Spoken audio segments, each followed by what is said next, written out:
Sem dúvida alguma, um dos recursos mais importantes e mais complexos do Bootstrap é o posicionamento dos elementos em um grid. Então nós vamos continuar trabalhando com isto nesse vídeo. Aqui nós optamos em mostrar um exemplo bem mais simples. Nós pegamos a própria página do Kelvin e tiramos praticamente todos os elementos do HTML, deixando apenas a referência ao Bootstrap e um código, onde nós temos um container, que é necessário como elemento do Bootstrap para utilizar o posicionamento, e alguns elementos com o posicionamento que nós já vimos.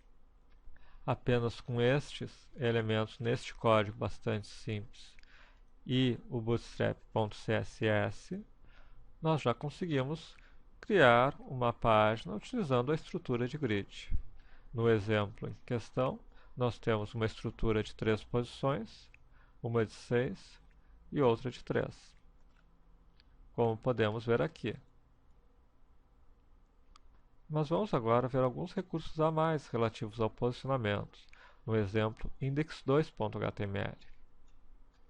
Nós temos exatamente a mesma estrutura, repetida algumas vezes, porém utilizando, além do call lg, que nós já vimos, o call md, sm e xs.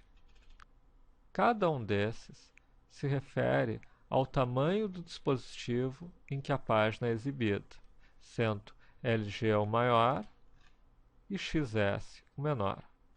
Vamos observar a diferença entre todos eles. Quando estamos com um dispositivo grande o suficiente, ou no caso, uma página aberta que tem tamanho suficiente, todos os 4 se comportam da mesma maneira. A diferença surge quando o tamanho que temos é menor, e vamos observar isso. Chegamos num ponto aqui em que nós não temos mais o tamanho suficiente para a especificação LG de large ser válida, e eles passam a ser exibidos um item abaixo do outro. Mas todas as demais mantêm sua referência a 3 posições, 6 e 3. E podemos, então, observar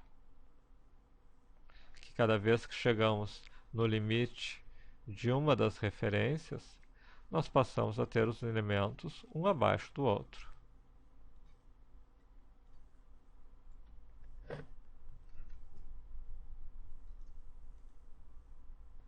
Mas o Bootstrap nos permite um controle ainda mais preciso de como os elementos se comportam conforme o tamanho do display. Vamos para isso olhar o index3.html. No caso, nós temos apenas 2 grupos.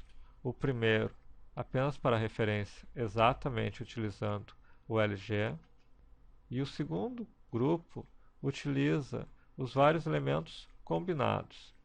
Eu estou dizendo aqui que, se for para utilizar o large, se o nosso tamanho nos permitir isso, eu vou organizar esses elementos em 3, 6 e 3.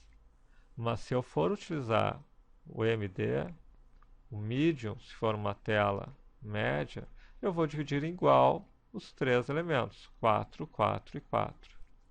E por outro lado, em telas muito pequenas, eu vou querer que a coluna do meio utilize o menor tamanho possível. Eu vou deixar 5 das 12 partes para a primeira e 5 para a última. Como vocês devem imaginar, se a tela é grande, nós estamos com os dois utilizando exatamente 3, 6 e 3. Entretanto, se eu vou reduzindo, não apenas nós temos a situação do primeiro ter caído para 3 linhas, como os outros se comportam diferente do que nós estávamos vendo anteriormente. A coluna do centro reduz seu espaço muito mais do que as outras 2 colunas.